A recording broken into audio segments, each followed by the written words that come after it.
Hello students, previous video में हम लोगों ने कंप्रेसिबिलिटी फैक्टर की स्टडी करके रखी थी। एंड कंप्रेसिबिलिटी फैक्टर की स्टडी करने से हम लोगों को ये समझ में आता है कि कौन से गैसेस कंप्रेसिबल होंगे, कौन से नहीं होंगे। एंड उसी से रिलेटेड फिर हम लोगों ने वंडर वाल इक्वेशन ऑफ स्टेट भी डिराइव करके रखा है फॉर द रियल गैसेस, बराबर है।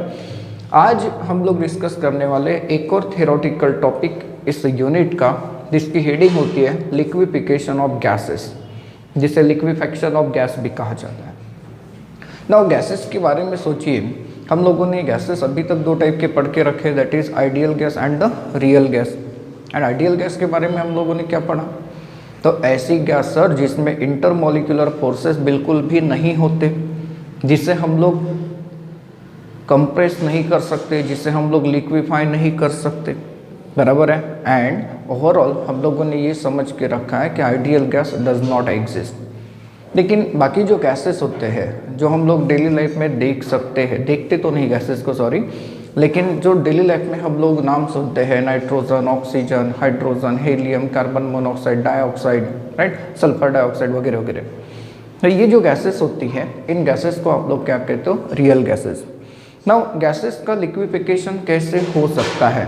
तो गैसेस का लिक्विफिकेशन जब होता है तो उसकी स्टडी करने के लिए हम लोगों को एक बहुत ही वैल्यूएबल डाटा दिया था by the scientist Thomas Andrew. Thomas Andrew ये ऐसे साइंटिस्ट हैं जिन्होंने कार्बन डाइऑक्साइड्स की स्टडी करके रखी है at various temperature and pressure volume curve. जब हम लोग प्लॉट करके देखते हैं बहुत सारे गैसेस का, तो इट इज़ ऑब्जर्व दैट कि बहुत सारे गैसेस भी ऐसा ही बिहेवियर शो करते हुए आप लोगों को दिखते हैं। जैसे मैंने यहाँ पर प्रेशर वॉल्यूम कर्व ये प्लॉट करके रखा है फॉर कार्बन डाइऑक्साइड। हम लोगों को एक चीज़ पता है कि जो रियल गैसेस हैं वो आइडियल बिहेवियर दिखा सकते हैं, है ना। रियल गैसेस ये आइडियल बिहेवियर दिखाते हैं, लेकिन कब? LPHT पे, टेम्परेचर जब ज़्यादा होता है, high temperature and low pressure, ये आप लोगों को पता है। जनरली जब हम लोग किसी गैसेस को कंप्रेस करते हैं एंड टेम्परेचर उसका लो करते हैं, तो इट इज़ ऑब्जर्व दैट कि गैसेस कंप्रेस होना चालू होते हैं और फिर लिक्विफाई होते हैं, बराबर है। जैसे कार्बन डाइऑक्साइड को अगर हम लोग देखें तो हाई टेम्परेचर पे तो आइडियल बिहेवियर दिखाती है।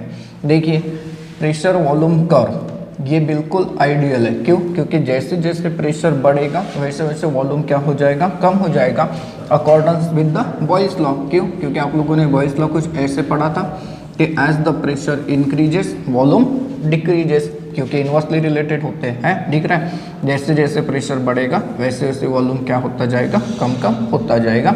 Means near about at 50 degree Celsius ये आप लोगों को बिल्कुल आइडियल बिहेवियर दिखा रही है, ठीक है।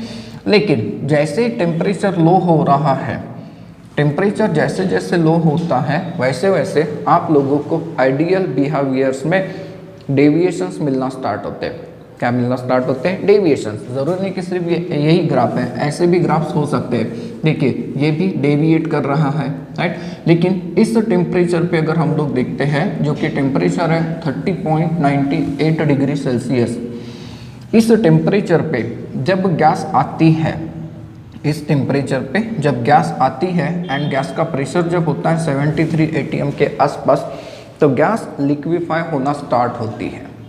मतलब इस टेम्परेचर पे आप लोगों को देखिए डेविएशन मिला। यहाँ तक तो बिल्कुल आइडियल नेचर था, लेकिन जैसे ही प्रेशर इस पॉइंट तक आया एंड टेम्परेचर आया यहाँ पर 30.98 डिग्री सेल्सियस पे, तो कार्बन डाइऑक्साइड का लिक्विफिकेशन स्टार्ट हो सकता है, बराबर है। एंड एट द टेम्परेचर आप लोगों को प्रेशर कितना मिल रहा है? 73 atm का। मतलब यहाँ से आगे जब हम लोग जाएंगे तो अलग अलग स्टडीज़, अलग अलग पॉइंट्स आप लोगों को मिलते जाएंगे।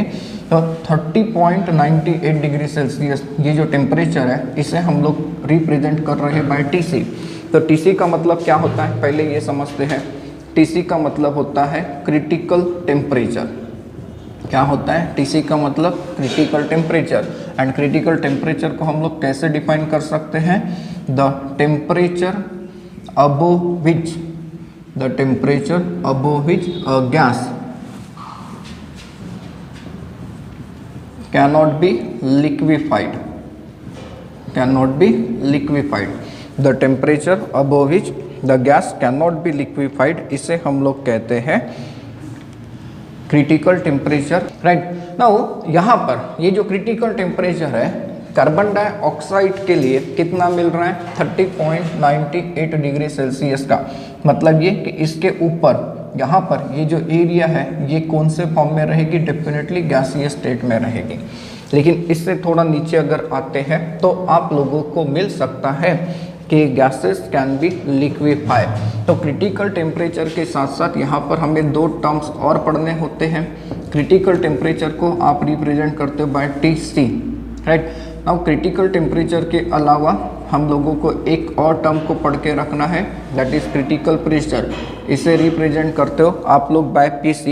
एंड क्रिटिकल प्रेशर को हम लोग क्या कहते हैं, तो क्रिटिकल प्रेशर को कैसे डिफाइन कर सकते हैं, तो the pressure required for liquefaction of a gas at a critical temperature,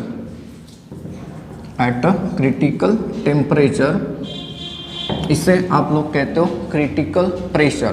क्या कहते हैं क्रिटिकल प्रेशर को, the pressure required for a liquefaction of the gas at a critical temperature. Now similarly यहाँ पर एक और कंसेप्ट को आपको समझ के रखना है, that is critical volume. Critical volume को हम लोग रिप्रेजेंट करते हैं बाय VC। तो क्रिटिकल वॉल्यूम का मतलब क्या होता है, तो it is nothing but the molar volume of A gas, that is molar volume of A gas at critical temperature. देखिए क्रिटिकल टेम्परेचर पे गैस के एक मोल का जो वॉल्यूम है इसे हम लोग क्या कहते हैं, क्रिटिकल वॉल्यूम कहते हैं। एंड ये जो तीनों की तीनों टर्म्स है, that is critical temperature, critical pressure, critical volume, इन्हें हम लोग कहते हैं क्रिटिकल कांस्टेंट कहते हैं, राइट। इसे क्या कहते हैं, क्रिटिकल कांस्टेंट कहते हैं।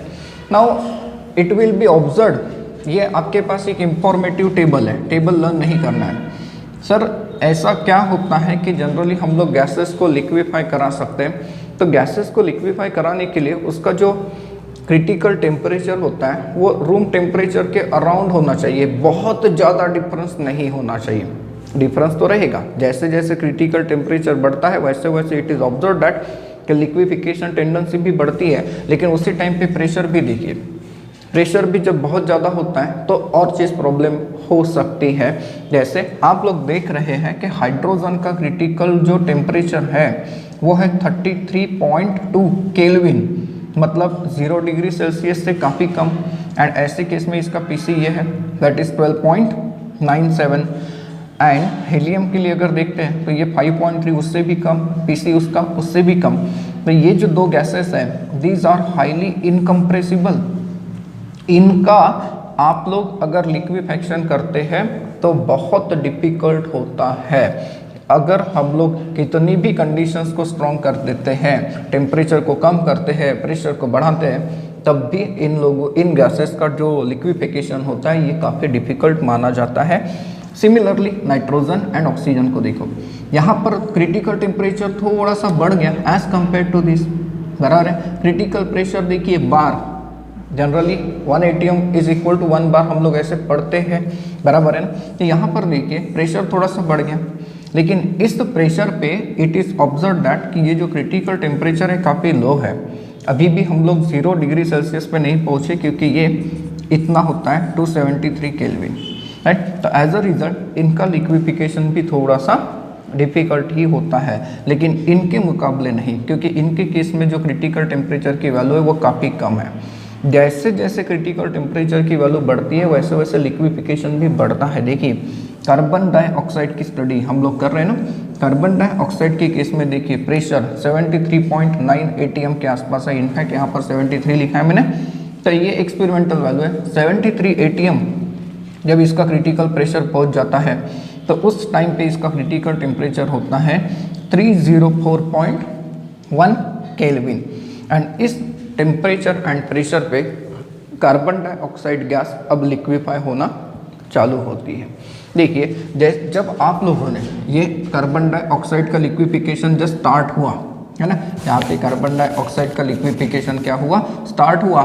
नाउ इन दैट केस जब हम लोग फिर से लो टेम्परेचर पे आते हैं, सपोज करिए आपके पास कुछ पॉइंट्स है ना, ये पॉइंट्स आप लोगों को दिख रहे हैं, ये लिक्विड एरिया। तो जैसे जैसे टेम्परेचर लो होता है एंड जैसे जैसे हम लोग प्रेशर को बढ़ाते हैं वैसे वैसे देखिए वॉल्यूम क्या होता जाएगा, कम कम होता जाएगा, डेविएशन आप लोगों को और भी ज़्यादा मिलता जाएगा। तो यहाँ पर सपोज इस पॉइंट पे, इस टेम्परेचर पे देखिए 21.5 डिग्री सेल्सियस पे, तो कार्बन डाइऑक्साइड गैस का लिक्विफिकेशन यहाँ पर स्टार्ट हुआ, बराबर है। एंड देन जैसे जैसे आप लोग प्रेशर बढ़ाते हैं तो इस प्रेशर पे गैस लिक्विड तो है, लेकिन इससे ज़्यादा जब प्रेशर बढ़ाते हैं तो ऐसे केस में देखिए वॉल्यूम क्या हो जाएगा, कम। फिर से ये किस में चली जाएगी, कंप्रेस हो जाएगी एंड यू विल ऑब्जर्व कि इधर पूरा का पूरा लिक्विड रहेगा। मीन्स यहाँ से लिक्विफिकेशन स्टार्ट हुआ, इतने एरिया में लिक्विड तक रह सकता है, बाद में नहीं रहेगा। फिर इस टेम्परेचर पे भी देखिए, लो टेम्परेचर पे भी जैसे जैसे प्रेशर बढ़ेगा वैसे वैसे फिर से वॉल्यूम क्या होता जाएगा, कम कम होता जाएगा। मीन्स ये जो एरिया है, इस डोम का जो एरिया है, इसमें लिक्विड एंड गैसियस स्टेट ये कोएग्जिस्ट कर सकती है, बराबर है, जिसे हम लोग कहते हैं फ्लूइड। इसे हम लोग क्या कहते हैं, फ्लूइड, मतलब liquid and gas. Liquid and gas, यहाँ पर लिक्विड गैस में कन्वर्ट होते हुए दिखेगा, गैस किस में कन्वर्ट होते हुए दिखेगा, लिक्विड में।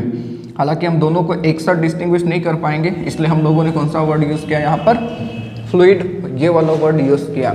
तो जनरली बाकी सारे के सारे जो गैसेस होते हैं वो भी इसी टाइप का बिहेवियर दिखाते हैं, राइट। जैसे जैसे प्रेशर लो होता है, LPHT हम लोगों ने पढ़ के रखा था, राइट। जैसे जैसे प्रेशर लो होता है एंड टेम्परेचर बढ़ता है वैसे वैसे गैस क्या हो जाती है, आइडियल बिहेवियर दिखाती है। देख लीजिए आप लोगों को मिला हाई टेम्परेचर, प्रेशर है लेकिन मॉडरेट है, बहुत ज़्यादा नहीं होगा। तो ये लिक्विफिकेशन का पार्ट है, बहुत ज़्यादा क्रिटिकल नहीं, ये सिर्फ थ्योरेटिकल है। सिर्फ एक चीज़ समझने वाली है कि जैसे जैसे TC बढ़ता है, बराबर ना, जैसे जैसे TC बढ़ता है, देखिए TC बढ़ता है ये तो ठीक है, लेकिन यहाँ पर PC की तरफ भी हमें ध्यान रखना है। इट इज़ ऑब्जर्व कि लिक्विफिकेशन की जो टेंडेंसी होती है गैसेस की, ये बहुत सारे फैक्टर के ऊपर डिपेंडेंट होती है। उनके बीच का इंटरमॉलिक्यूलर फोर्स कैसे, क्योंकि जब प्रेशर बढ़ेगा तो गैस के मॉलिक्यूल क्लोज आएंगे एंड गैस के मॉलिक्यूल जब क्लोज आएंगे और उसमें फोर्स ऑफ अट्रैक्शन अगर बढ़ा तो गैस किस में कन्वर्ट हो जाएगी, इनटू द लिक्विड कन्वर्ट हो जाएगी। तो लिक्विफिकेशन होता है गैसेस का, लेकिन अलग अलग गैसेस के लिए क्रिटिकल टेम्परेचर, क्रिटिकल प्रेशर, ये क्या मिलता है आप लोगों को, अलग अलग मिलता है। ऐसा ज़रूरी बिल्कुल नहीं है कि एक पर्टिकुलर क्रिटिकल टेम्परेचर पे सारे के सारे गैसेस क्या हो जाए, लिक्विफाई हो जाए, बिल्कुल नहीं। देखिए हाइड्रोजन को अगर गैस से लिक्विड में कन्वर्ट कराना है तो इतना क्रिटिकल टेम्परेचर चाहिए, हीलियम के लिए इतना चाहिए, राइट। अब इतना जो टेम्परेचर है it is not possible to achieve ना, इतना कोल्ड टेम्परेचर प्रैक्टिकली अचीव करना पॉसिबल नहीं होता है। इसलिए जनरली ये माना जाता है कि इनका जो कंप्रेशन होता है ये काफ़ी कम होता है, ना के बराबर होता है। लेकिन in that case CO2, H2O, NH3, even SO2, ये ऐसे गैसेस है, दीज आर हाईली कंप्रेसिबल। क्यों, तो इसके लिए बहुत सारे फैक्टर भी रिस्पॉन्सिबल होते हैं। आप समझते हैं टेंडेंसी ऑफ गैस और tendency of liquefaction of gases, right. Tendency of liquefaction of gases, हमें क्वेश्चन दिए रहेंगे, ये गैसेस है, बताइए इसमें कौन इजीली लिक्विफाई होता है, ठीक है। या फिर क्वेश्चन ऐसा रहेगा जिसमें A एंड B की वैल्यू रहेगी, क्योंकि जो लिक्विफिकेशन की टेंडेंसी होती है किसी भी गैस की, ये हम लोग डिटरमाइन कर सकते हैं from the values of A and B। A and B, इसे हम लोगों ने क्या कहा है, वंडर वॉल कॉन्स्टेंट, राइट। अब A की अगर बात करें तो A क्या होता है, तो it is a measure of intermolecular forces, right, जिसे हम लोग इंटरमॉलिक्यूलर अट्रैक्शन कहते हैं। ये क्या मेजर करता है, मॉलिक्यूल्स के बीच का इंटरमॉलिक्यूलर अट्रैक्शन। इसका मतलब क्या, इसका मतलब ये होता है कि greater the value of A, more will be more will be attraction, more will be attractive forces होंगे, more will be attractive forces and the gas becomes more compressible, gas becomes more compressible। क्यों? क्योंकि सोचिए हम लोगों ने जब van der Waals equation को derive करके देखा था तो इसका करेक्शन पड़ा था, बराबर है। नाउ जैसे जैसे ए की वैल्यू बढ़ती है, ए बेसिकली क्या बताता है आपको, मेजर ऑफ इंटरमॉलिक्यूलर अट्रैक्शन।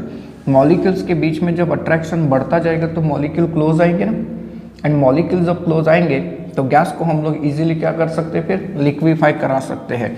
इसलिए हमने कहा कि greater the value of A more will be the attractive forces and hence the gas becomes more compressible। हम लोगों ने दूसरा एक कांस्टेंट पढ़ा था, that is what B, and ये क्या था, it is a measure of co-volume या फिर हम लोगों ने इसे excluded volume कहा था। तो इसके कारण क्या होगा, तो greater the value of B, greater the value of B, more will be the volume, more will be the volume and hence less compressibility of gas, less compressibility of gas। इसका मतलब क्या हो जाता है कि A की value जब बढ़ती है तो गैस की कंप्रेसिबिलिटी बढ़ जाती है, एंड B की वैल्यू अगर बढ़ जाती है तो गैस की कंप्रेसिबिलिटी क्या हो जाती है, कम हो जाती है। अगर हम लोग कुछ एग्जाम्पल को देखते हैं तो एग्जाम्पल होता है liquefaction tendency of sulphur dioxide is very high as compare to that of ammonia, then water and then CO2। देखिए लिक्विफिकेशन की जो टेंडेंसी है, लिक्विफैक्शन यहाँ पर डिक्रीज होता है। लिक्विफैक्शन क्यों डिक्रीज हुआ होगा दोस्तों, क्योंकि यहाँ से यहाँ तक जब जाएंगे तो A की वैल्यू क्या हुई होगी, डिक्रीज हुई होगी, बराबर है, एंड B की वैल्यू क्या हुई होगी, इंक्रीज हुई होगी। मीन्स क्वेश्चन जब दिया रहेगा तो कोई भी गैसेस दिए रहेंगे, आप लोगों को आइडेंटिफाई करना है किसके वैल्यूज की तरफ, A की वैल्यू की तरफ। A की वैल्यू जिसके लिए ज़्यादा होगी, A की वैल्यू जिसके लिए ज़्यादा होगी वो गैस ज़्यादा कंप्रेसिबल बन जाती है, एंड B के लिए, जिस गैस के लिए B की वैल्यू ज़्यादा होगी वो गैस क्या हो जाती है, कम कंप्रेसिबल हो जाती है। राइट, तो ये है tendency of liquefaction of gases, मतलब गैसेस कैसे कैसे लिक्विफाई कर जाते हैं।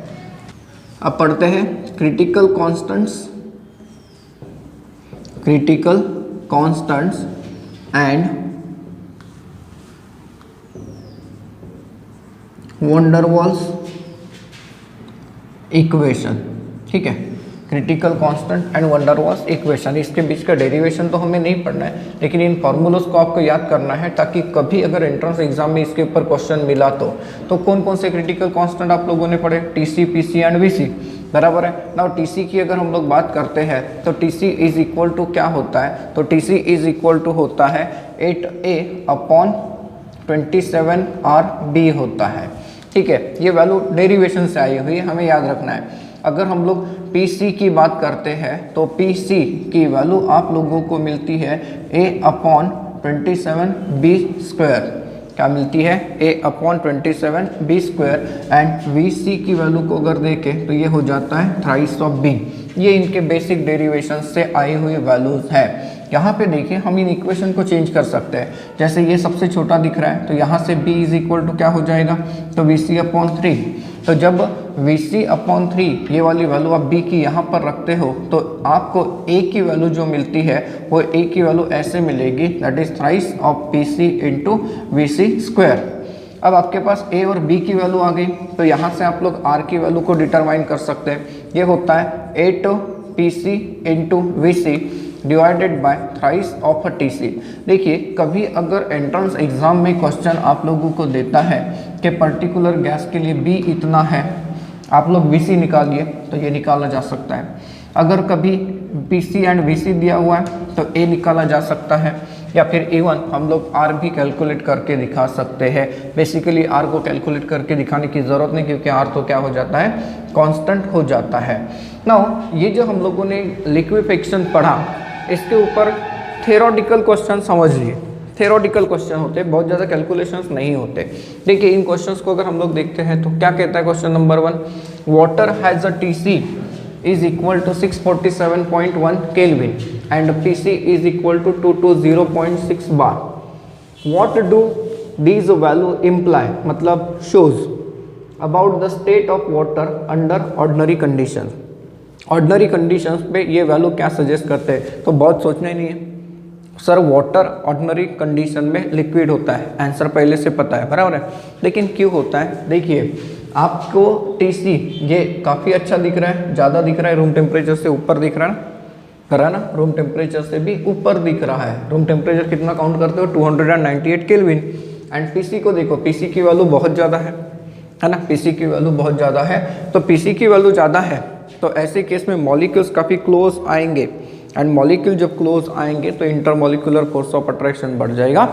एज अ रिजल्ट जो स्टेट है सब्सटेंस का वो क्या हो जाएगा, लिक्विड।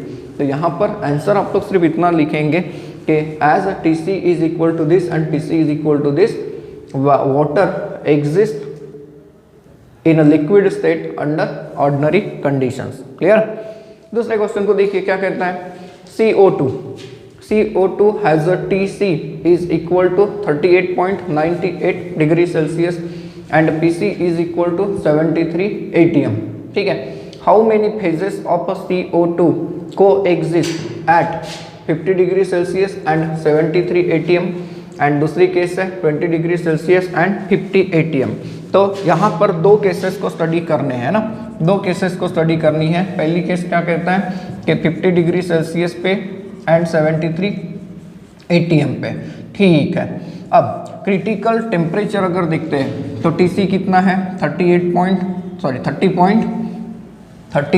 पॉइंट लिखा है ना, ये TC क्रिटिकल जो वैल्यू होती है टेम्परेचर की ये होती है 30, ये इतने काउंट करेंगे आप लोग, that is 30.98 degree Celsius. And यहाँ पर PC दिखा रहा है कि 73 atm है ना। नाउ रूम टेम्परेचर मतलब क्या होता है, तो रूम टेम्परेचर की अगर आप लोग बात करते हैं तो room temperature in degree Celsius क्या होता है, 25 डिग्री सेल्सियस। अब देखिए TC ये रूम टेम्परेचर के ऊपर है और प्रेशर भी काफ़ी अच्छा खासा है, तो ऐसे केस में 50 डिग्री सेल्सियस मतलब अबोव, ये जो वैल्यूज है 50 डिग्री सेल्सियस पे गैस कैसे रहेगी, तो अबोव दिस टेम्परेचर, आपको पता है ये क्रिटिकल टेम्परेचर है। क्रिटिकल टेम्परेचर का मतलब क्या होता है सर, क्रिटिकल टेम्परेचर का मतलब होता है the temperature above which gas can not be liquefy. Gas can not be liquefy का मतलब क्या, मतलब ये क्लियर है कि CO2 ये कौन सी फेज में रहेगा, गैस फेज रहेगा। सिंपल क्लियर था ये।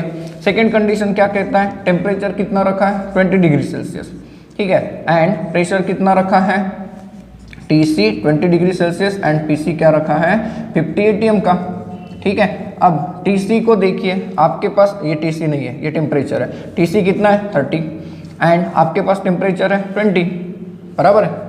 तो ये बहुत कम है, थोड़ा सा कम है, बिलो क्रिटिकल पॉइंट है, ये क्रिटिकल पॉइंट क्रिटिकल टेम्परेचर से कम है। सो देयरफॉर ऐसे केस में आप लोगों को जो CO2 का नेचर मिलेगा वो उस ग्राफ के डोम में मिलेगा। ऐसा ग्राफ पढ़ा था आप लोगों ने, तो इस डोम में क्या होता है, गैस प्लस लिक्विड होता है। तो इस केस में CO2 जो अपीयर होगा वो क्या हो जाएगा, liquid as well as gas, दोनों स्टेट में क्या रहेगा, एग्जिस्ट कर सकता है। कौन से कंडीशन में, 20 degree Celsius and 50 atm pressure अगर है तो। फिर उसके बाद क्वेश्चन नंबर 3 का कहना क्या है, देखिए, in which of the following cases water will have the highest and lowest boiling point. क्या आपको पता है पानी का बॉइलिंग पॉइंट 100 डिग्री सेल्सियस होता है, हाँ।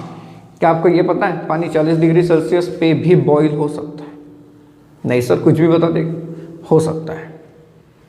कैसे हो सकता है, सोचते हैं। पानी का जो बॉइलिंग पॉइंट है वो 100 डिग्री सेल्सियस होता है एट 1 atm प्रेशर, एंड पानी का बॉइलिंग पॉइंट टेम्परेचर के ऊपर डिपेंडेंट होता है। जैसे जैसे प्रेशर बढ़ता है वैसे वैसे पानी का बॉइलिंग पॉइंट बढ़ता है, जैसे जैसे प्रेशर कम होता है वैसे वैसे बॉइलिंग पॉइंट क्या होता है, कम होता है। तो अब आपके पास 3 कंडीशन है, इन 3 कंडीशन में पानी को बॉइल कराते हैं। आपको ये ढूंढ के दिखाना है कि किस केस में पानी का बॉइलिंग पॉइंट सबसे ज़्यादा होगा एंड किस में सबसे कम होगा, हाईएस्ट एंड लोवेस्ट। ठीक है, पहली condition, in an open vessel. Assume करिए ओपन वेसल मतलब यहाँ पर पानी है और इसे बॉईल किया हुआ है, तो यहाँ पर 1 atm का प्रेशर है, normal pressure, and boiling point कितना आ जाएगा 100 डिग्री सेल्सियस। ठीक है, इन अ प्रेशर कुकर, अब प्रेशर कुकर गाइस ये सीटी आ गई, कुछ ऐसा हैंडल। ठीक है, यहाँ पर प्रेशर जो है ये ग्रेटर देन 1 atm का है, तो बॉइलिंग पॉइंट जो रहेगा वो क्या रहेगा, ग्रेटर देन 100 डिग्री सेल्सियस का रहेगा, जैसा मैंने आपको बताया कि boiling point of the water depends on the pressure. ठीक है, एंड तीसरी कंडीशन है in an evacuated vessel. Evacuated vessel मतलब वैक्यूम, तो वैक्यूम की अगर बात करते हैं तो वैक्यूम में प्रेशर होता है लेस देन 1 atm का, सो देयरफॉर बॉइलिंग पॉइंट कितना आ जाएगा, लेस देन 100 डिग्री सेल्सियस का आ जाएगा। तो सबसे ज़्यादा बॉइलिंग पॉइंट किस में होगा, पानी का बी में, यहाँ पर प्रेशर कुकर में हाईएस्ट होगा। ठीक है, एंड इन इवैक्यूएटेड वेसल यहाँ पर क्या होगा, लोवेस्ट होगा। गाइस यही तो रीज़न है कि हम लोग खाना पकाने के लिए अगर प्रेशर कुकर का इस्तेमाल करते हैं तो हमारा टाइम भी बच जाता है as well as fuel consumption भी बच जाता है, क्योंकि प्रेशर कुकर में वेपर का प्रेशर बहुत ज़्यादा होता है, right. As a result boiling point of the water increases, तो बॉइलिंग पॉइंट बढ़ने के कारण खाना काफ़ी जल्दी पकने में हेल्प होती है। तो this is all about the liquefaction of the gases and the gaseous state. अब इस यूनिट का दूसरा जो पार्ट था बहुत छोटा है, that is liquid state, right. Liquid state हम लोगों ने अभी तक जो पढ़ाई की वो किसकी है, गैसियस स्टेट की है। मतलब ये जो स्टेट्स ऑफ मैटर है सर फिर तो सॉलिड स्टेट भी होना चाहिए, है वो 12th में आएगा। हालांकि लिक्विड स्टेट में हम लोगों को बहुत इंपॉर्टेंट लेसन पढ़ना होता है, that is solutions and colligative properties, वो भी आप लोगों को 12th में मिलेगा।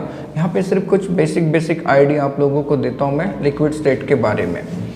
नाउ लिक्विड स्टेट मतलब क्या होता है, जब इंटरमोलिकुलर फोर्सेस की बात आती है तो इंटरमोलिकुलर फोर्सेस के हिसाब से आप लोग स्टेट्स ऑफ मैटर रखते हो।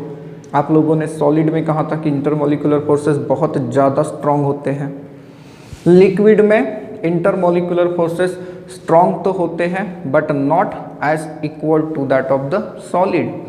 एंड जब इंटरमोलिकुलर फोर्सेस काफ़ी कम होते हैं, ना के बराबर होते हैं, तो ऐसे केस में जो सब्सटेंस होता है वो कौन सी स्टेट ले लेता है, गैसियस स्टेट, बराबर है। मीन्स लिक्विड स्टेट की अगर बात करें तो लिक्विड स्टेट मतलब ऐसी स्टेट है जहाँ पर intermolecular forces of attraction are between solid and gas, between solid and gaseous state होगा, राइट। तो गैसियस स्टेट से ज़्यादा स्ट्रॉन्गर है एंड सॉलिड स्टेट से कैसे है, कम। सो देयरफॉर ऐसी स्टेट को हम लोग कहते हैं liquid state. And liquid state की अगर बात करें तो इसके कारण आप लोगों को बहुत सारी प्रॉपर्टीज मिलती है, जैसे कि वेपर प्रेशर आप लोगों को पढ़ने को मिलेगा। वेपर प्रेशर के अलावा हम लोगों को पढ़ना है इसकी विस्कोसिटी की प्रॉपर्टी आ जाती है। देन इसके अलावा आप लोगों को समझ के रखना है सरफेस टेंशन। तो ये जो प्रॉपर्टीज़ है ये लिक्विड की प्रॉपर्टीज़ हम लोगों को स्टडी करनी होती है। एंड गाइस इसमें सबसे पहले हम लोग समझ के रखते हैं कि वेपर प्रेशर होता क्या है, राइट। वेपर प्रेशर क्या होता है, every liquid has a tendency of evaporation. Suppose करिए कि मेरे पास एक कंटेनर है और इस कंटेनर के अंदर हम लोगों ने लिक्विड भर के रखा है, तो after certain time at particular temperature ये जो लिक्विड के मॉलिक्यूल्स है, ये लिक्विड के मॉलिक्यूल्स क्या हो जाएंगे, वेपराइज हो जाएंगे, बराबर है, वेपराइज हो जाएंगे। एंड इस प्रोसेस को हम लोग क्या कहते हैं, इवापोरेशन कहते हैं। इस प्रोसेस को हम लोग क्या कहते हैं, इवापोरेशन कहते हैं। नाउ सपोज इस कंटेनर को मैं कर देता हूँ क्लोज। इस कंटेनर को जब हम लोग क्लोज करेंगे तो होगा क्या, ये जो वेपर्स के मॉलिक्यूल्स हैं ये इस वॉल के साथ टकराएंगे, इस लीड के साथ भी टकराएंगे, ये वेपर के जो मॉलिक्यूल्स हैं ये आपस में भी टकराएंगे, और जब आपस में भी टकरा सकते हैं तो दे विल कंडेंस बैक। इस फिनोमिना को हम कंडेंसेशन कहते हैं। कंडेंसेशन मतलब क्या, जब दो वेपर्स के मॉलिक्यूल्स आपस में टकराते हैं तो वो अपने लिक्विड स्टेट में वापस आ जाते हैं, इससे हम लोग कहते हैं कंडेंसेशन। तो यहाँ पर दो प्रोसेस आप लोगों को दिख रही है, एक जो प्रोसेस दिख रही है वो कौन सी दिख रही है, इवापोरेशन की, एंड दूसरी जो प्रोसेस आप लोगों को दिख रही है ये कौन सी दिख रही है, कंडेंसेशन की। अब ऐसा ही अगर चलता रहा तो एक स्टेज ऐसी आ जाएगी कि इवापोरेशन का rate becomes equal to the rate of condensation हो जाएगा। मतलब जितनी स्पीड से लिक्विड मॉलिक्यूल्स इवापोरेट होंगे उतनी जो स्पीड से लिक्विड वेपर मॉलिक्यूल आपस में टकरा कर कंडेंस बैक भी होंगे, बराबर, मतलब इक्विलिब्रियम आ जाएगा। ठीक है, अब इक्विलिब्रियम तो आ गया। इक्विलिब्रियम पे ये जो प्रेशर होता है, इस प्रेशर को हम लोग कहते हैं vapour pressure. Means vapour pressure की अगर बात करें तो इसे हम लोग कैसे डिफाइन कर सकते हैं, the pressure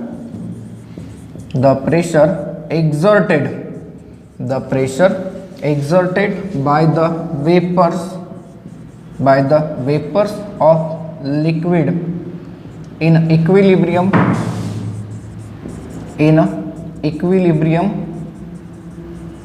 with liquid is called as saturated vapor pressure,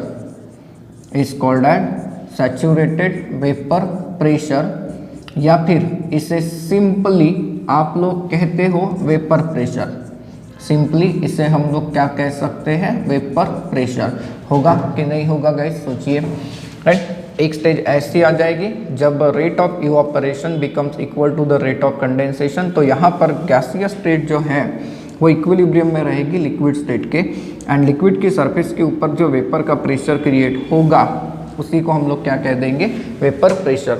now vapour pressure की अगर बात करें तो वेपर प्रेशर हम लोग मेजर कैसे करते हैं, तो it is measured by a device called as manometer. Right, manometer से हम लोग इसे कैलकुलेट करते हैं, मेजर करते हैं। एंड एटमॉस्फेयर का प्रेशर अगर मेजर करना है तो एटमॉस्फेयर का प्रेशर मेजर करना है तो उसके लिए हम लोग यूज़ करते हैं बैरोमीटर। राइट, उसके लिए हम लोग क्या यूज़ करते हैं, बैरोमीटर। नाउ यहाँ पर यूनिट की अगर बात करते हैं तो हम लोग जनरली कौन सा यूनिट लेते हैं, तो टॉर लेते हैं।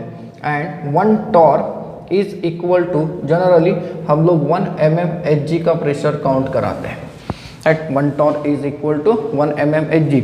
आप लोगों ने कहीं पढ़ के रखा होगा कि 1 atm is equal to 760 mmHg का प्रेशर होता है, बराबर है ना। 1 atm is equal to 760 mmHg का प्रेशर होता है। आप लोगों ने बार वाला यूनिट भी पढ़ के रखा होगा।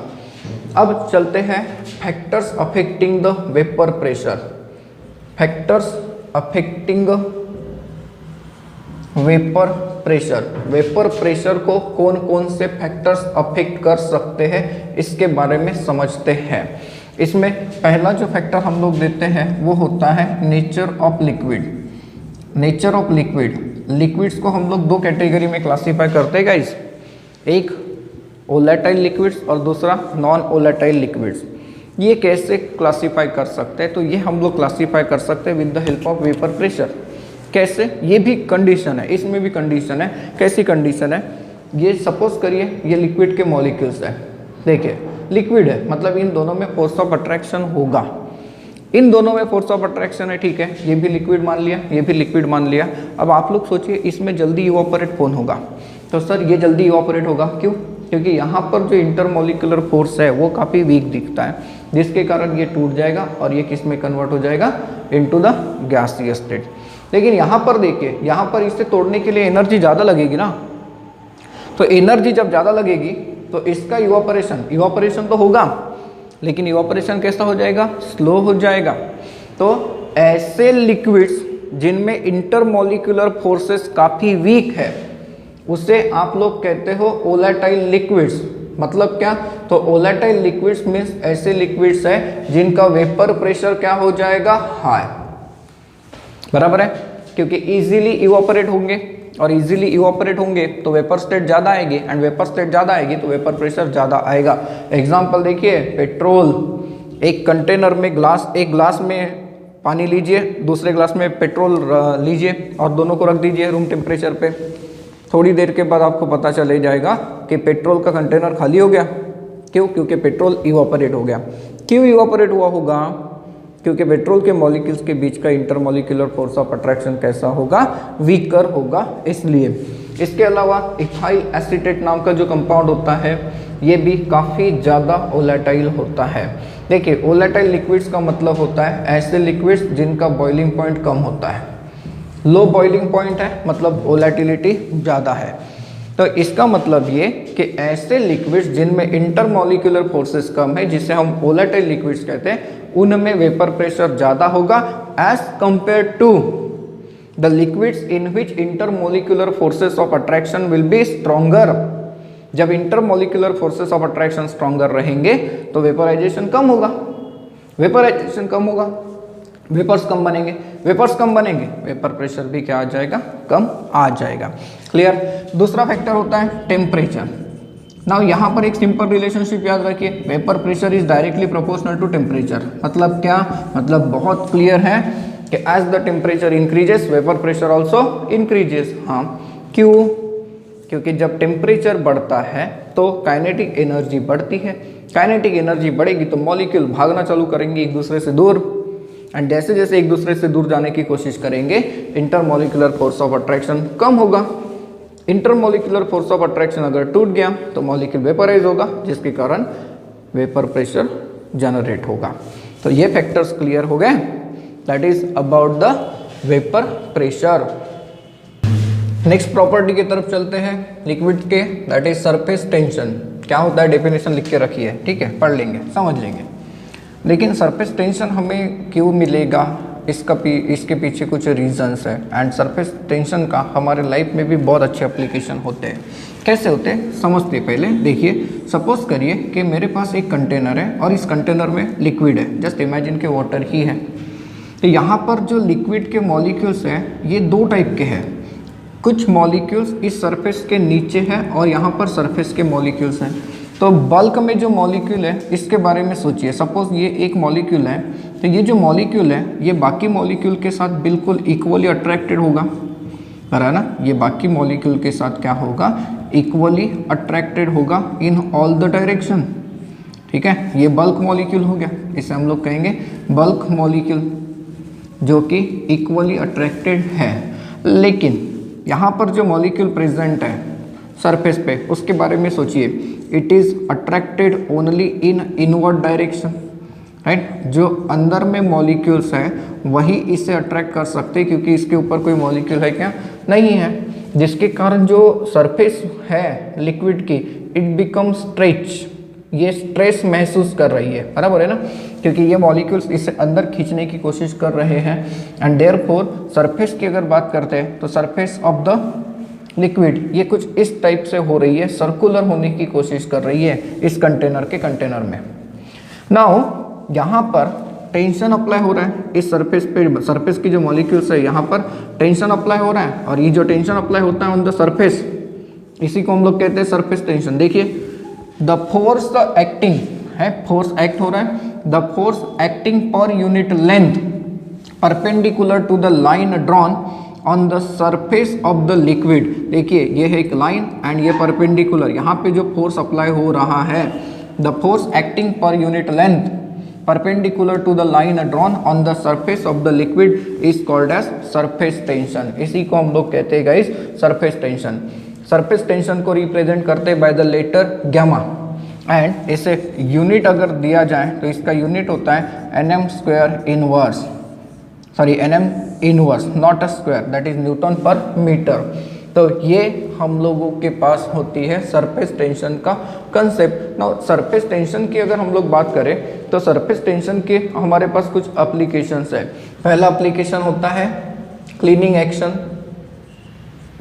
Cleaning action of soap and detergent, soap and detergent. जब आप लोग सोप पानी में डिजोल्व करके रखेंगे तो सोप का सॉल्यूशन बन जाएगा। ये क्या करेगा? सोप का जो सॉल्यूशन है ये सरफेस टेंशन को लोअर करेगा, सरफेस टेंशन को लोअर करेगा, जिसके कारण जो मॉलिक्यूल्स है, पानी के छोटे छोटे मॉलिक्यूल्स, मतलब जो पानी में सोप डिजोल्व हो गए, वो क्या करेंगे? कपड़ों के ऊपर जो डर्ट लगा है उसके आजू बाजू में अटैच हो जाएंगे एंड रबिंग एक्शन के कारण निकल जाएंगे। एक चीज़ याद रखिए गाइस, जो सरफेस टेंशन है, that surface tension is inversely proportional to temperature. मतलब जब टेम्परेचर बढ़ता है तो सरफेस टेंशन क्या हो जाता है, कम हो जाता है, राइट। ऐसा क्यों? क्योंकि टेम्परेचर जब बढ़ता है तो मॉलिक्यूल्स की काइनेटिक एनर्जी बढ़ती है, एंड काइनेटिक एनर्जी जब बढ़ती है तो इंटरमॉलिक्यूलर फोर्स ऑफ अट्रैक्शन क्या हो जाएगा, वीक हो जाएगा, जिसके कारण ये स्ट्रेचिंग क्या हो जाएगा, कम होगा, एंड देयरफॉर सरफेस टेंशन क्या हो जाता है, डिक्रीज हो जाता है। तो एक सिंपल एप्लीकेशन था पहला। दूसरा एप्लीकेशन हम लोग दे सकते हैं, दैट इज इफिशियंसी और you can say efficacy of toothpaste and even mouth wash. ये माउथ वॉश के ऊपर भी काम करता है। आपको पता है कि जो टूथपेस्ट है उसके अंदर भी क्लीनिंग एजेंट्स हैं, एंड ये क्लीनिंग एजेंट्स क्या करते हैं, जब हम लोग ब्रश करते हैं तो सरफेस टेंशन को लोअर करा देते हैं, जिसके कारण दांतों के ऊपर जो मटेरियल स्टिक हुए हैं इन्हें रिमूव करने में ये हेल्प करते हैं। तीसरा एक और एप्लीकेशन आप लोग दे सकते हैं, that is capillary action of water. Capillary action of water. क्या आप लोगों को पता है कि अगर आप लोगों ने कंटेनर लिया, इसमें पानी भरा एंड इसमें एक कैपिलरी डाल दी, जिसे आप लोग स्ट्रॉ कह सकते हो, तो इसमें पानी की जो लेवल होती है ये थोड़ी ऊपर तक आ जाती है। क्यों आती है? Due to the phenomena of the surface tension. And due to the phenomena of the surface tension, ये जो वाटर है it rises in the capillary due to the capillary action. And आप लोग एक और एग्जांपल दे सकते हो, that is filling of water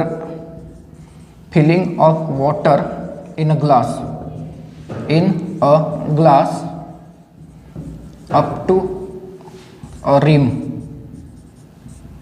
मतलब क्या? मीन सपोज करिए कि ये ग्लास है, ठीक है, ये पानी का ग्लास है, और आप लोग यहाँ तक पानी भरना चाहते हो, तो आप लोगों ने देखा होगा कि पानी की जो सरफेस है ये बिल्कुल ऐसे ही हो जाती है, लाइक दैट हो जाती है। तो क्या होती है? सरफेस टेंशन के कारण। तो सरफेस टेंशन के कारण सरफेस पे जो पानी है ये ऐसे कर्व होता है, और जब उसमें थोड़ा ज़्यादा पानी डालते हैं तो ये ब्रेक हो जाता है, right. So these are some important applications of the surface tension. Next property पढ़ते हैं लिक्विड की, दैट इज विस्कोसिटी। गाइस अब विस्कोसिटी क्या है ये हम लोगों को समझना है। जस्ट अज्यूम करिए कि ये एक स्मूथ सरफेस है और मैं यहाँ पर दो लिक्विड के ड्रॉप्स डाल देता हूँ। एक कोई भी लिक्विड होगा A एंड दूसरा कोई भी लिक्विड होगा B, ठीक है। ये दो अलग अलग लिक्विड्स हैं। सर अगर ये तो अलग अलग लिक्विड्स हैं तो ये धीरे धीरे क्या हो जाएंगे, स्क्रॉल डाउन हो जाएंगे इस सरफेस के अलोंग, ये स्क्रॉल डाउन हो जाएंगे, ठीक है। अब दूसरी चीज़, मैं लिक्विड A को बताता हूँ वाटर एंड लिक्विड B को बताता हूँ ऑयल। तो यहाँ तक आने के लिए, इस डिस्टेंस तक आने के लिए किसका फ्लो टाइम ज़्यादा होगा, किसका फ्लो टाइम ज़्यादा होगा? तो सर फ्लो टाइम ज़्यादा होगा ऑयल का। यहाँ पर अगर आपने ऑयल रखा तो ऑयल का मॉलिक्यूल धीरे धीरे मूव होगा, एंड वाटर की अगर बात करते हैं तो बहुत इजीली मूव होगा। तो यहाँ पर जो फ्लो टाइम है वो कैसा रहेगा, लो, एंड यहाँ पर जो फ्लो टाइम रहेगा ये कैसा रहेगा, हाई। सर ऐसा क्यों हुआ? दोनों लिक्विड थे, हाँ, लेकिन ऑयल का अपीयरेंस आपको पता है इट्स समवॉट थिक ही, थोड़ा सा ज़्यादा थिक दिखता है, ऑयल उतना थिक दिखता है क्या? नहीं। दूसरी चीज़, दोनों लिक्विड है, तो सर दोनों के दोनों जब लिक्विड्स हैं तो यहाँ पर ये फ्लो टाइम कम ज़्यादा आ गया, ये तो हमें समझ में आता है, लेकिन यहाँ पर फ्लो टाइम कम क्यों आया? तो it is just because of the higher viscosity. Viscosity ज़्यादा है। तो विस्कोसिटी मतलब क्या? तो विस्कोसिटी का मतलब होता है it is nothing but the resistance of the liquid to its own flow. Resistance of the liquid to its own flow. Liquid अपने ही फ्लो को रेजिस्ट करने की एबिलिटी रखता है, उसे हम लोग कहते हैं विस्कोसिटी। और viscosity is the force of friction between the successive layers of a flowing liquid. Mean suppose करिए कि आप लोगों के पास एक लिक्विड है जो कि इस ट्यूब के अंदर से फ्लो हो रहा है। तो जब ये इस ट्यूब के अंदर से फ्लो हो रहा है तो अलग अलग लेयर्स इसके अंदर होंगे। देखिए ये एक लेयर होगी, ये दूसरी लेयर होगी, ये तीसरी होगी, हो सकता है कि ये सेंट्रल लेयर है, ये एक लेयर, ये एक लेयर। तो लिक्विड जब फ्लो होते हैं किसी ट्यूब में से, जैसे मान लीजिए कि ये कोई पाइप है और इसके अंदर से आप लोग लिक्विड को फ्लो करा रहे हैं, तो you will observe guys,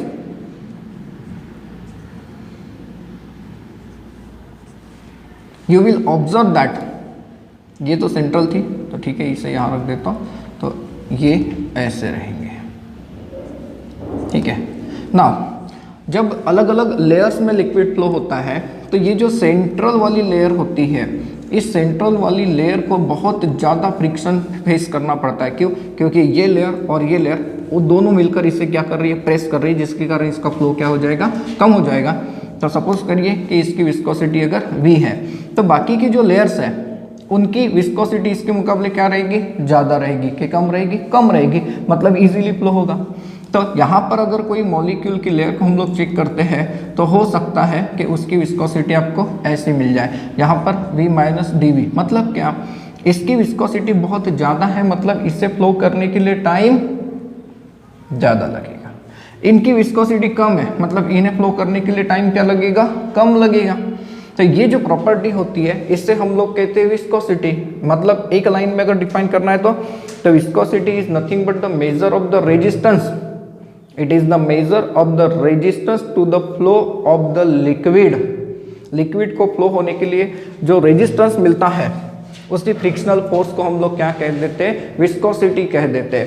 now viscosity की अगर हम लोग बात करते हैं तो factors affecting viscosity, factors affecting viscosity, कौन कौन से फैक्टर्स के ऊपर विस्कोसिटी डिपेंडेंट रह सकती है।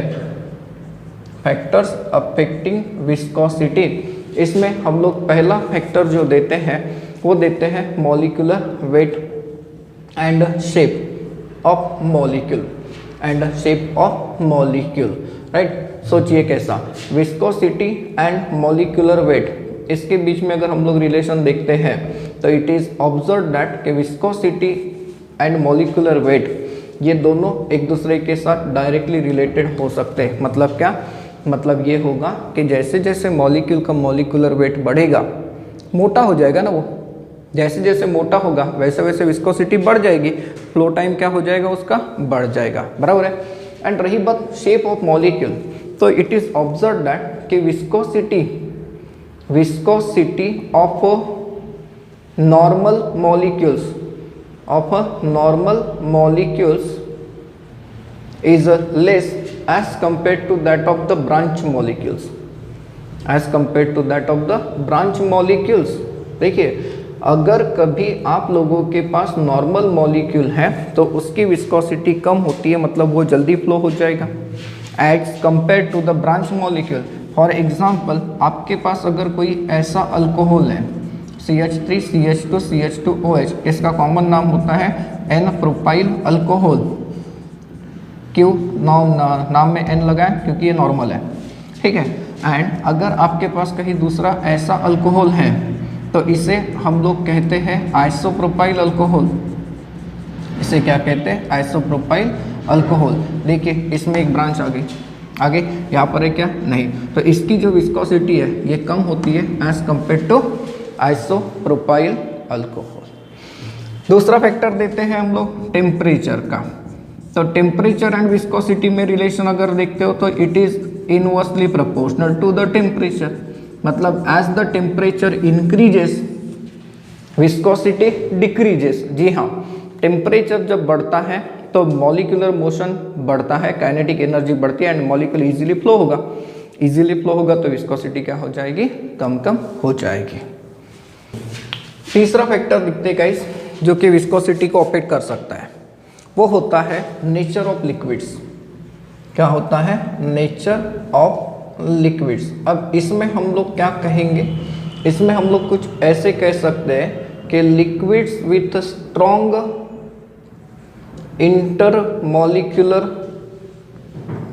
intermolecular forces have more viscosity। देखिए क्या कहा हम लोगों ने कि ऐसे लिक्विड्स जिसमें इंटरमोलिकुलर फोर्सेस स्ट्रॉन्गर है तो ऐसे केस में विस्कोसिटी क्या हो जाएगी, ज़्यादा। क्यों, क्योंकि जब इंटरमोलिकुलर फोर्सेस ज़्यादा स्ट्रॉन्ग हो जाएंगे तो मॉलिक्यूल्स एकदम कॉम्पैक्ट हो जाएगा, जिसके कारण डेंसिटी मास अपॉन वॉल्यूम ये रेशियो बढ़ जाएगा एंड हैंस फ्लो टाइम क्या हो जाएगा, बढ़ जाएगा, मतलब विस्कोसिटी क्या हो जाएगी, बढ़ जाएगी। गाइस अब समझते हैं applications of liquids, sorry applications of viscosity. Applications of viscosity, अगर हम लोग विस्कोसिटी का इम्पोर्टेंट एप्लीकेशन देखते हैं तो सबसे इम्पोर्टेंट एप्लीकेशन है लुब्रिकेटिंग ऑयल्स का। हम लोगों को पता है कि इंजन, गाड़ी के इंजन, इसमें लुब्रिकेटिंग ऑयल होता है। सोचो जरा, अगर लुब्रिकेटिंग ऑयल बहुत ज़्यादा गाढ़ा होगा या बहुत ज़्यादा थिन होगा तो ऐसे केस में क्या परफॉर्मेंस ऑफ द इंजन अच्छा आएगा? नहीं। लुब्रिकेटिंग ऑयल जब बहुत ज़्यादा थिक होगा, मतलब बहुत ज़्यादा विस्कोसिटी अगर होगी तो फ्रिक्शन ऐसे ही बढ़ जाएगा, इंजन की इफिशियंसी गिर जाएगी। एंड अगर विस्कोसिटी बहुत कम होती है लिक्विड की तो इंजन जब ऑपरेट होगा तो टेम्परेचर बढ़ेगा, ऑयल क्या हो जाएगा? इवापोरेट होगा, तो ऐसे केस में इंजन का लॉस होगा। सो लुब्रिकेटिंग ऑयल सिलेक्ट करते समय हम लोगों को ऐसा ऑयल सिलेक्ट करना पड़ता है जो कि टेम्परेचर के साथ साथ विस्कोसिटी को चेंज नहीं होने देता। टेम्परेचर बढ़ेगा तो विस्कोसिटी चेंज होगी, टेम्परेचर घटेगा तो विस्कोसिटी चेंज होगी। इसका सीधा सीधा इम्पैक्ट हमारी गाड़ी के इंजन के ऊपर होगा। And hence best lubricating oil मतलब क्या रहेगा? ऐसा लुब्रिकेटिंग ऑयल जिसकी विस्कोसिटी टेम्परेचर के साथ चेंजेस नहीं होनी चाहिए।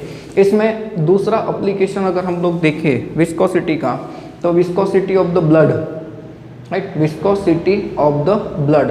सोचिए जरा, अगर ब्लड की विस्कोसिटी बढ़ गई, ब्लड एक फ्लूइड है ना, ब्लड की विस्कोसिटी अगर बढ़ गई तो क्या हमें कार्डियोवास्कुलर डिसीज को फेस नहीं करना पड़ेगा? बिल्कुल करना पड़ेगा, क्योंकि विस्कोसिटी अगर बढ़ जाएगी ब्लड की तो वेंस के अंदर जो ब्लड फ्लो होता है उसमें बहुत सारा रिस्ट्रिक्शन आ जाएगा, जिसके कारण हार्ट से related disease, that is cardiovascular diseases होने का खतरा रहता है। क्लियर हो रहा है? ये ऐसे छोटे मोटे एप्लीकेशंस हम लोग दे सकते हैं गाइस। विस्कोसिटी के लिए लुब्रिकेटिंग ऑयल दिया, हम लोगों ने विस्कोसिटी ऑफ द ब्लड को कंसिडरेशन में रखा। एंड मज़ेदार एप्लीकेशन ये कि ग्लास और glasses of Windows, glasses of Windows का एप्लीकेशन दिखाता हूँ मैं आप लोगों को।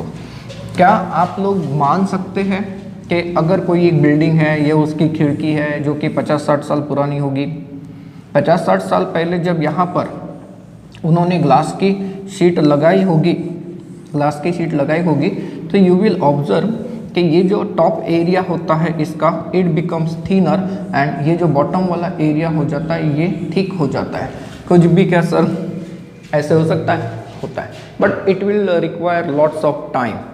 इट इज़ ऑब्जर्व दैट कि जो कांच होता है, कांच धीरे धीरे due to the force of the gravity वो नीचे की तरफ फ्लो होता है, जिसका रीज़न ये होगा, जिसका आउटपुट ये होगा कि जो विंडोज़ का ग्लास है ऊपर थोड़ा सा थिन दिखेगा एंड नीचे थोड़ा सा जाड़ा हुआ दिखेगा।